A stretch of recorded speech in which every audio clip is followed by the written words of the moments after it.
Bismillahirrahmanirrahim. السلام علیکم جماعت ششم.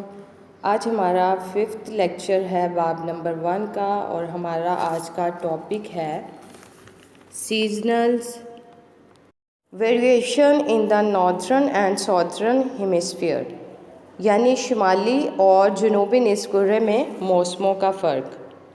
کیا آپ جانتے ہیں کہ زمین پر دن اور رات کا وقفہ مساوی نہیں ہوتا؟ زمین کا محور جھکا ہوا ہونے اور زمین کی مداری گردش کی وجہ سے یہ فرق ہوتا ہے. 21 مارچ سے 22 ستمبر کے عرصے میں شمالی نصف کرے میں دن بڑا ہوتا ہے، جس کی وجہ سے وہاں زیادہ حرارت ہوتی ہے. یعنی اس عرصے میں شمالی نصف کرے میں گرما کا موسم، اسی عرصے میں جنوبی نصف کرے میں رات کا وقفہ زیادہ ہوتا ہے. رات کا وقفہ زیادہ ہونے کی وجہ سے اس حصے میں حرارت کم مقدار میں ملتی ہے، اس لیے جنوبی نصف کرے میں سرما کا موسم ہوتا ہے.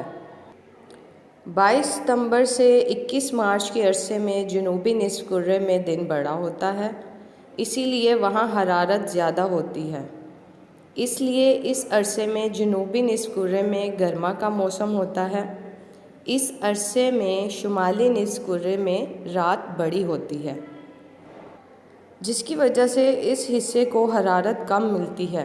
نتیجے میں شمالی نصف کرہ اس میں سرما کا موسم ہوتا ہے. واضح رہے کہ درجہ بالا تاریخوں میں لیپ سال کی وجہ سے فرق ہو سکتا ہے. پاکستان میں سردی، گرمی، بہار اور خزاں 4 موسم اہم ہوتے ہیں. موسم کی مناسبت سے ہی ملک میں تہوار منائے جاتے ہیں. آئی ہوپ ڈیئر اسٹوڈنٹس آپ کو یہ والا ٹاپک اچھے سے سمجھ میں آ گیا ہوگا. جزاک اللہ خیر.